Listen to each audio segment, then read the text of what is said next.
Então, Começar. vamos começar a nossa live. O nosso tema é um tema instigante, é a palavra do Cristo. E, assim, a palavra do Cristo, quando eu penso nesse tema, eu penso no Evangelho, né? Porque acho que o Evangelho traduz bem o verbo de Jesus. Está ali as mensagens que ele trouxe para a humanidade, está ali as suas experiências, né, contadas aí pelos evangelistas, Mateus, Lucas, Marcos e João. E eu acho que o Evangelho nada mais é do que um, um código, né? Um código que traz exatamente todo um guia para que a humanidade possa crescer espiritualmente. Então, sob esse ponto de vista, a palavra de Jesus pode ser interpretada, então, aí como um grande código moral para a humanidade, de ensinamento moral para a humanidade. E aí, assim, dentro dos evangelhos, eu destaco um segmento que acho que todo cristão precisa estar inteirado, precisa estar atento e deve fazer a leitura, principalmente se não consegue, tem dificuldade é, na leitura dos evangelhos de forma completa, mas pelo menos um segmento, esse segmento é o Sermão do Monte, né, ou Sermão da Montanha. Eu acho que uma parte do evangelho que traz os principais ensinamentos de Jesus. Então, temos que dar toda uma atenção para o Sermão do Monte. Ele está em Mateus, lá nos capítulos 5, 6 e 7, e também está em Lucas, no capítulo 6, né, dos versículos 17 ao 49, onde a gente encontra verdadeiros ensinamentos excelsos sobre a conduta humana, como proceder, informações sobre a filosofia, né, do ser humano, como se comportar. Então, a gente tem nesse segmento, que é o Sermão do Monte, verdadeiras pérolas, como as bem-aventuranças, né?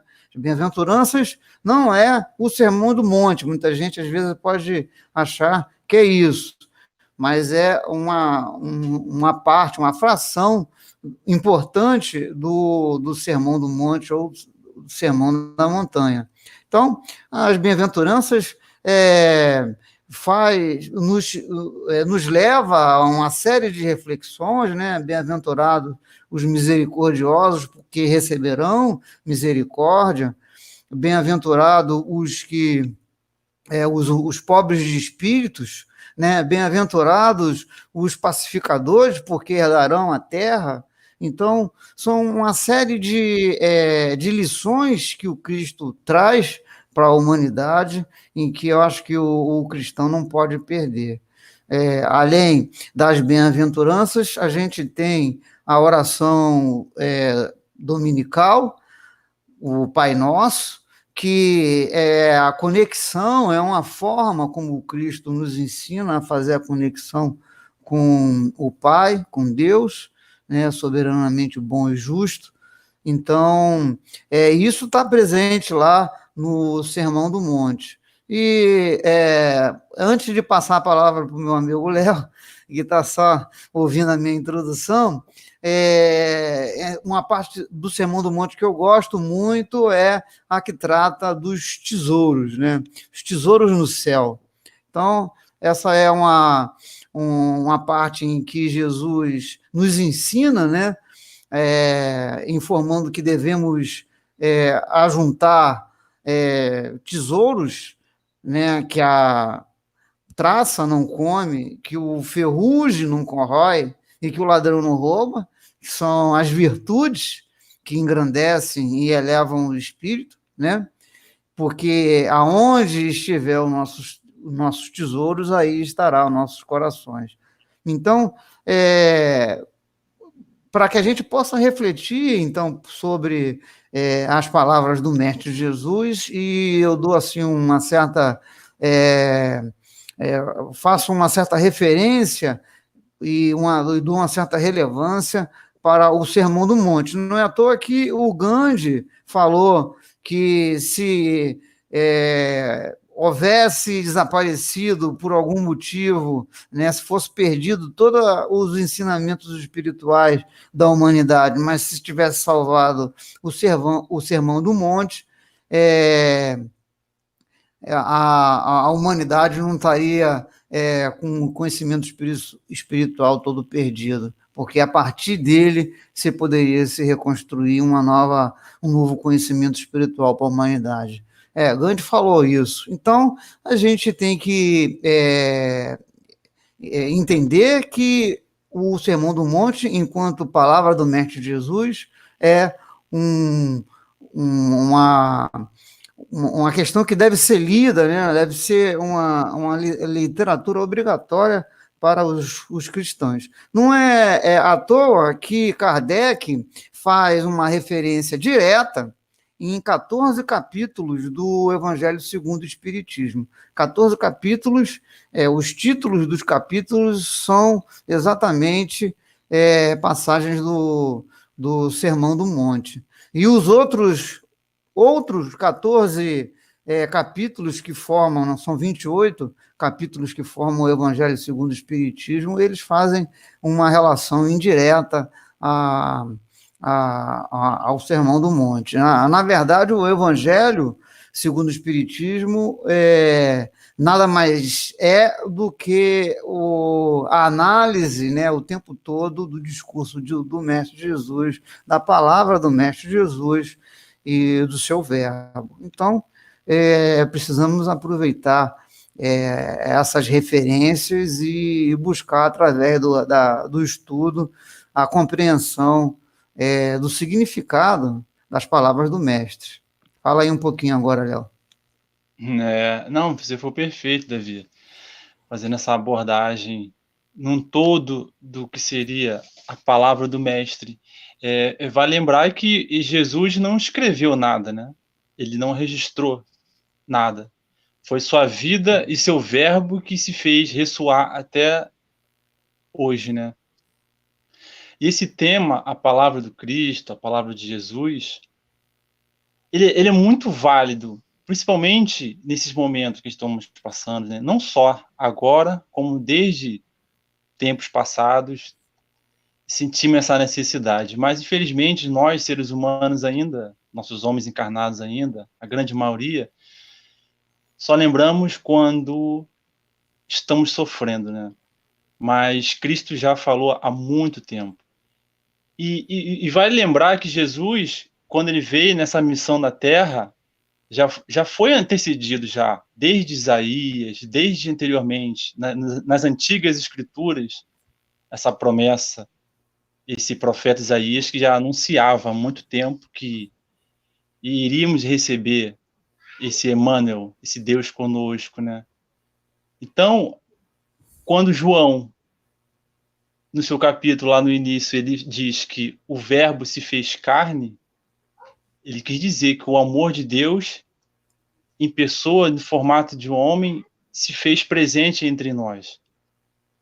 E até hoje, muitos ainda não compreenderam, ou, como muitos de nós, muitos dos cristãos ou outras denominações não incorporaram essa ideia, porque ser cristão não é só um simples vestimenta, não é só uma aparência de vida, é um estilo de vida.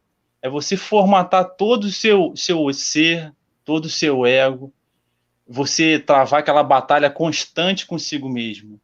Porque se formos enfrentar o mundo, vamos perder, claro, esquecendo sempre que a batalha interior, essa construção espiritual, é o que vale. Este é o grande motivo por estarmos aqui.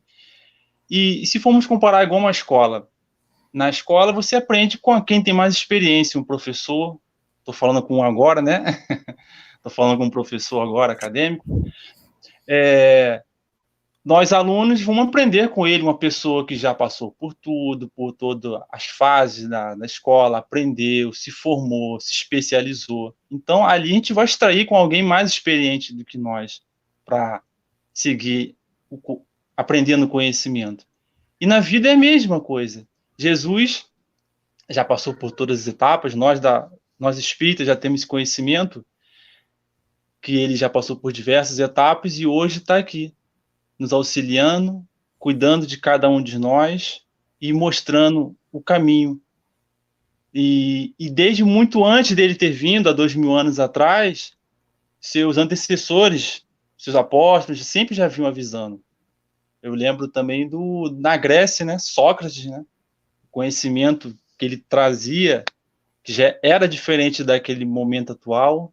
Não é à toa que sua filosofia foi tentada, exterminada com a sua morte, né? E sabendo que essa palavra divina de Deus, representada por diversas pessoas, diversos homens, e estrelada com o nosso grande mestre Jesus. E esse tema, quando a gente foi abordado, a gente também trouxemos uma passagem, né, Davi, sobre a Meimei, né, do livro Vozes do Grande Além. É uma passagem linda, se me permite falar. Quando eu li essa mensagem, me emocionei diversas vezes e fui buscar quem seria Meimei, né, essa irmã lá de Minas Gerais, que teve uma passagem linda, histórias maravilhosas dela, e não é à toa que, devido a esse grau essa construção moral que ela mostrou para muitos de nós, relata esse texto maravilhoso, né? Pois é, Léo. Então, eu acho que o que você falou, né, eu gostaria de voltar um pouquinho na discussão. A gente, o Cristo não veio destruir a lei. Então, a lei mosaica, o conhecimento trazido dos antepassados e a chegada do Cristo antecedeu vários outros profetas que contribuíram para o crescimento espiritual da humanidade. Mas o Cristo foi um divisor de águas, dado o grau moral de um espírito de primeira ordem. No livro dos Espíritos, na questão 100, os espíritos falam para Kardec, né, ajudar a Kardec a categorizar os espíritos basicamente em 3 classes, né? A classe dos espíritos puros, a classe dos espíritos bons e a classe dos espíritos imperfeitos.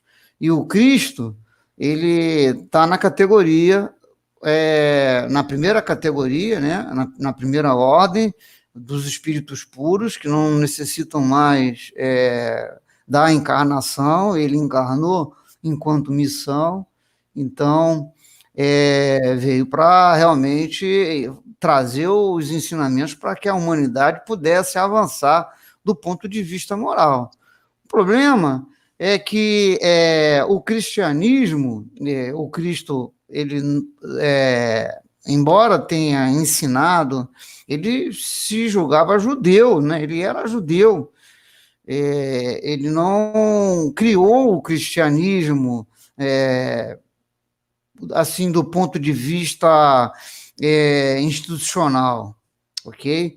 Foram aqueles, após o seu desencarne, que tomaram a frente e se organizaram em torno dos seus ensinamentos para construir o cristianismo primitivo, né? O início do cristianismo muito próximo aos ensinamentos do Mestre Jesus.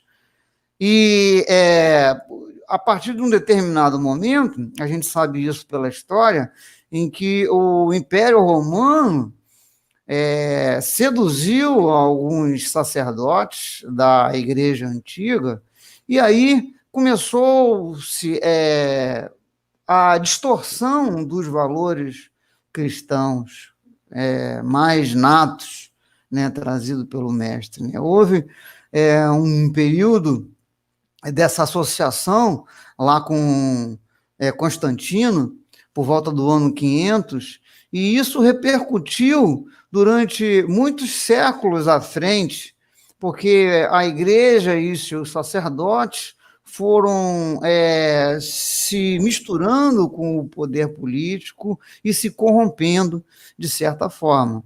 E é por isso que a gente, a partir do século XVIII, começa a surgirem ideias contrárias à predominância da igreja vigente, então, a buscar reformá-la exatamente para resgatar as bases desse cristianismo primitivo. E o espiritismo, ele, como os amigos espirituais nos reportam, ele é o cristianismo redivivo. Então, não dá para falar de espiritismo sem pensar na palavra de Jesus e seus ensinamentos, né? Então, a gente tem que ter essa forma de ver as coisas para que possamos, então, compreender verdadeiramente o que é o Espiritismo. O Espiritismo nada mais é do que o cristianismo redivivo. Então, todos somos cristãos. E o próprio Cristo falou, né, através de João, no capítulo 14, sobre o Consolador prometido. E o Evangelho segundo o Espiritismo tem um capítulo muito interessante. Eu gosto de dar as referências da pesquisa, porque para que as pessoas possam, por conta própria, né, a gente pode ficar falando aqui do Evangelho, da palavra de Jesus, né, anos a fio, né, meses a fio, porque mas é importante que as pessoas tenham as referências e vão, né, por conta própria, acessar esse conhecimento e façam a sua própria interpretação, isso é muito importante.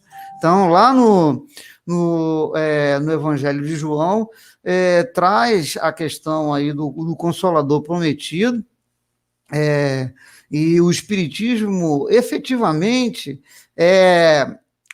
se enquadra nas condições estabelecidas, né? Porque o Cristo fala o que seria esse Consolador prometido, e o Espiritismo, então, ele se enquadra perfeitamente nas condições estabelecidas por Jesus, né? E você vai encontrar dentro da codificação também, no livro A Gênese, né? Uma referência sobre a anunciação do Consolador, lá no capítulo 17, né, a partir do item 35, você vai verificar em que Kardec vai trazer esses argumentos de que realmente o Espiritismo se apresenta como o revelador de uma série de verdades, porque vai trazer respostas às questões que afligem tanto a humanidade como da onde viemos, para onde iremos, né? E essas questões filosóficas que atingem o âmago da humanidade, o Espiritismo vai trazer respostas de forma bastante contundente, a partir de um raciocínio lógico e de um método científico implementado, então, por Kardec. Então, é assim que aconteceu, né? Então, as palavras do Cristo, em um determinado momento, foram bastante distorcidas aí por essa associação com o poder romano e depois permanecido nesse poder. Isso trouxe, digamos assim, consequências negativas para o crescimento espiritual da humanidade. né? A gente poderia estar melhor, mas, enfim, é um evento histórico. Essa foi a trajetória da humanidade, né?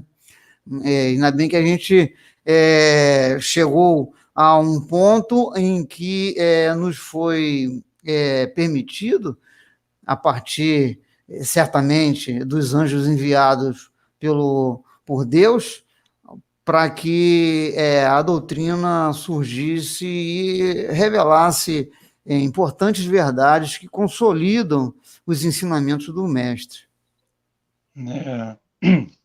Porque sem esse véu da doutrina, muitos conhecimentos ficam obscuros, né? E fica até sem esse conhecimento, sem essa chave, né? Como diria já Emmanuel, falava que diz que Jesus é a porta, Kardec é a chave, né? E com essa doutrina, com a revelação da vida após a morte, das consequências, das responsabilidades, o véu se cai e a doutrina nos auxilia e falamos de uma forma mais direta devido à nossa caminhada, né, evolutiva intelectual, já podemos já conhecer. Porque imagina, naquele tempo, Jesus falar de reencarnação, de vida após a morte, perispírito, as pessoas não iam compreender. Não, de jeito nenhum. A ciência já não estava evoluindo ainda, estava no Não. início ainda. Então, foi preciso um véu que era necessário naquele tempo. E hoje, mesmo com todos esses conhecimentos, muitos ainda não entendem ainda, né? Mas temos que respeitar a evolução de cada um, né? Cada um no seu processo, cada um no seu grau de aproveitamento, porque tem pessoas que não têm esse conhecimento, mas são pessoas que aproveitam muito a vida pelo lado, construindo o lado espiritual de forma bem, e pessoas com conhecimento acabam desvirtuando e se perdendo. Então, o Cristo está aí para todos, quem quiser se fartar nesse pão da vida. O importante é ter esse. A pessoa não necessariamente precisa ser espírita ou evangélica. O que ela precisa é ter uma atitude cristã. Muitos ateus têm uma atitude cristã. É mais importante do que muito mais vale um ateu coerente do que um espírita hipócrita, né? Então, a gente vê, por exemplo, o exemplo do Betinho, que se considerava um ateu, mas ele tinha uma proposta que muitos espíritas, muitos evangélicos, muitos católicos, muitos cristãos não possuem, né? Então, ele exercia na prática os ensinamentos de Jesus, embora não se acreditasse em Deus e não se dedicasse parte do seu tempo no estudo e na compreensão desses ensinamentos bíblicos e evangélicos, né? Mas agia na prática. Então, eu acho que a ação, muitas das vezes, é mais importante do que às vezes a pessoa está muito envolvida no estudo, na teoria, e não coloca em prática, né? É claro que cada espírito tem um estágio diferente, as pessoas são diferentes, porque os espíritos são diferentes, estão em situações diferenciadas. É difícil você fazer a comparação, nem é bom fazer a comparação, mas que sirva para a gente de parâmetro, né? Sirva para a gente de parâmetro. É melhor um ateu coerente do que realmente um cristão hipócrita, né? O cara só fala de boca para fora e não vivencia os ensinamentos. Então, isso e o Cristo combateu a hipocrisia. Estava no discurso do Cristo, estava nas palavras dele. O tempo todo ele falava dos fariseus, né, que só falavam de boca, né, que rezavam de boca, que faziam toda aquela cena, mas que na verdade eram pessoas endurecidas. O Cristo combateu muito a hipocrisia. Pô, né? naquela passagem de Zaqueu, quando ele estava com vontade, queria conhecer Jesus, subiu na árvore, fez um sacrifício e Jesus percebeu, já reconhecendo o esforço dele, vai até ele, diz que vai na casa dele e os próprios apóstolos que estavam ao seu lado recriminando: que isso, mestre? Você vai na casa dele? Ele tem posses, ele é poderoso, ele não vale nada, entendeu? Já discriminando a pessoa. E Jesus vai lá na casa dele, e lá ele cita lá que pagaria todas as dívidas que teria com quem estivesse devendo, e ajudar muitas pessoas, e Jesus fala, né? Reconhece a bondade dele. Então, não é só pelo fato, né, dele não estar ali que as pessoas recriminavam ele. Então, se naquela época já era assim, então hoje também existe muito isso, né? Que as pessoas se olham muito pelo lado externo e acaba esquecendo o interior. E a doutrina espírita tem esse papel muito importante, né, Davi, do ser se olhar, se conhecer suas limitações, suas dificuldades e seguindo essa bússola do mestre, que na questão 625, quando Kardec pergunta qual seria o modelo ideal para nós seguirmos, né? Porque está numa dúvida da sua ação, de o que fazer, pensa em Jesus. O que ele faria nesse momento? Aí vai de cada um, né? Brigar com sua consciência, o correto seria o que ele faria ou o que você ainda é capaz de fazer hoje, né? Então, ele é um modelo e guia da humanidade.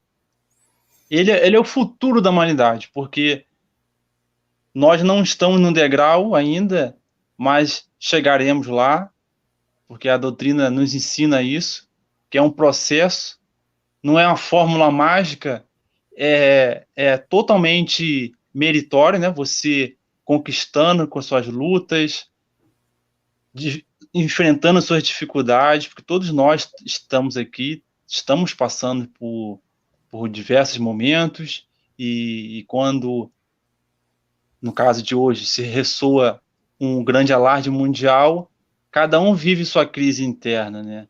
Porque o resgate é coletivo e pessoal também, né? Se pensarmos no macro, a humanidade toda está passando por isso.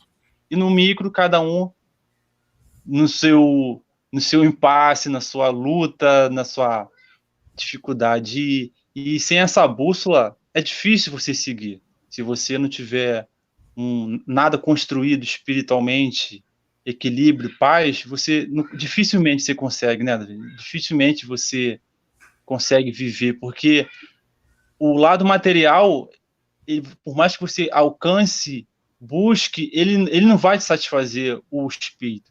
Satisfaz a carne, mas o espírito não.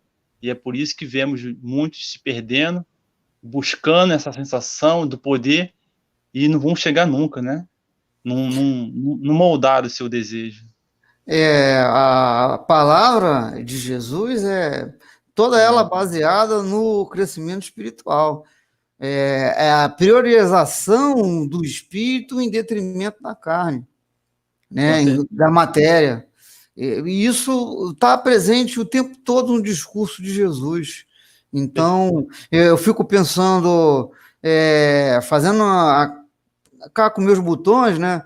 Pensando cá com meus botões, qual seria a palavra se o Cristo tivesse aqui conosco, né, encarnado? Como é que seria a atitude dele diante da crise mundial?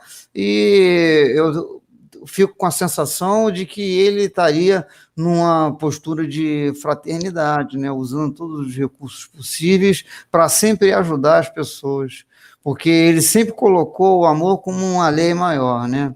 Amar a É, Deus sobre todas as coisas e ao próximo como a si mesmo. Então, certamente estaria se colocando à disposição das pessoas, né, para ajudar as pessoas, que assim, a dimensão do amor que a gente entende, né, que o Cristo tinha para com o próximo, e realmente fora desse eixo dos ensinamentos que o Cristo traz, é muito difícil a pessoa conseguir ser bem-sucedida do ponto de vista espiritual, né? Do ponto de vista espiritual. Porque pode ganhar muito dinheiro, pode ter muito poder, mas às vezes o dinheiro e o poder, se não na maioria das vezes, é uma aprovação muito mais difícil do que a ausência do dinheiro e do poder, porque a gente cai nas ciladas, exatamente por essas coisas que você falou anteriormente, que é o desenvolvimento do espírito, é necessário a reforma íntima, que o espiritismo traz essa verdade, né? O desenvolvimento intelectual ele é importante, o desenvolvimento material é importante, mas o desenvolvimento espiritual ele é fundamental, porque o material não se sustenta sem o espiritual. Então, às vezes você tem pessoas muito ricas do ponto de vista material, mas desregradas, né? Com a moral, aí desencarna de uma hora para outra, ou desencarna em consequência dos seus vícios, e vai ao mundo espiritual em situação calamitosa, chegam cacarecos, são essas as experiências que a gente que está nas mediúnicas, né? Que está na própria codificação, lá no Céu e Inferno. Kardec relata casos de irmãos apegados, o caso da rainha de França, por exemplo, né? que teve uma vida fútil, totalmente voltada para o materialismo, para as coisas, para os títulos, e quando chega no mundo espiritual, se defronta com pessoas que a serviam em uma situação de equilíbrio muito maior do que ela. Então, o depoimento da rainha de França é importante para que a gente sempre reflita sobre isso. Então, que o dinheiro e os bens materiais nos sirva para ampliar as nossas possibilidades, para aumentar a possibilidade de auxiliar as pessoas e desenvolver o espírito, né? De fazer curso, de aprender, porque em determinadas situações o dinheiro traz essas vantagens. Então, acho que é isso que a gente tem que estar refletindo. A gente já está encaminhando já para o final da nossa live, né? Estamos aí perto dos 40 minutos. Eu vou pedir para você, antes de falar mais um pouquinho, fazer minhas despedidas, para que você fale mais alguma coisa sobre a palavra do Cristo, né? E faça as suas considerações finais. É tão bom falar do Cristo, né, que os A gente minutos nem sente a passam hora rápido passar. demais. Isso. Passa muito rápido, né? Eu vou ficar aqui com a primeira frase dessa, quando Meimei diz no livro Vozes do Além, ela começa, e antes de falar, eles citam aqui no livro que quando ela citou essa mensagem, ela falou com muita emoção, ela estava muito comovida, né? E ela fala: a palavra do Cristo é luz acesa para encontrarmos a sombra terrestre em cada minuto da vida, o ensejo divino de nossa construção espiritual. Então, vamos ficar com essa palavra aqui, agradecimento, que vamos olhar para dentro de nós, seguir essa bússola perfeita que é nosso Cristo, avaliarmos sua passagem, sua dificuldade, porque ele passou por todas as dificuldades possíveis, mostrando para nós que somos capazes, sim, de suprir nossas limitações, que cada um tenha força e fé para seguirmos adiante. Então, aqui me despeço e agradecer, Davi, por esse momento aqui, que é maravilhoso para todos nós. Muito bem. Assim, antes de fazer a minha despedida, eu só gostaria de abordar mais uma questão e fazer a indicação da referência, que é no caso, o capítulo 17 do livro da Gênese, Predições do Evangelho, sobretudo os itens 24, 25 e 26. E o título dessa passagem é Minhas palavras não passarão. As palavras do Cristo não passarão, né? Então, eu acho que é uma boa indicação bibliográfica para o pessoal estudar e dar uma lidinha, porque as verdades, elas permanecem ao longo dos tempos, e as palavras e o verbo do Cristo, ela permanecerá, porque elas têm origem divina.